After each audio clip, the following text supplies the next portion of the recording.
Tensioni dhe kaosi shoqëroi seancën e sotme parlamentare në Kuvendin e Shqipërisë. Deputetët e opozitës, ashtu siç kishin paralajmëruar më herët, nuk lejuan zhvillimin normal të seancës, pasi u futën në sallë rreth orës 9:30 dhe bllokuan foltoren, duke kthyer karriget përmbys. Më pas, deputeti i Partisë Demokratike Sajmir Korreshi ndezi tymuesen. Kryetaria e Kuvendit Lindita Nikolla, duke u kollitur prej tymit, nisi votimin e disa projektligjeve dhe marrëveshjeve mes kaosit që kishte përfshirë sallën e Kuvendit dhe me 75 vota kundër u rrëzuan të gjitha propozimet e opozitës. Gjithashtu 20 minuta më vonë, Nikolla mbylli seancën e sotme. Jashtë Kuvendit, deputetët opozitar për gazetarët thanë se parlamenti është marrë peng nga një grup kriminal dhe paralajmëruan aksione të tjera për të mos lejuar zhvillimin e seancave normale. Ky është funksionimi i parlamentit Edi Rams dhe lindës së tij në parlament.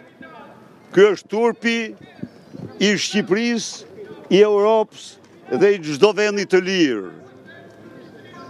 Përsëri kanë të merë nga të drejtat kushtetuese të opozitës, përsëri mbrojnë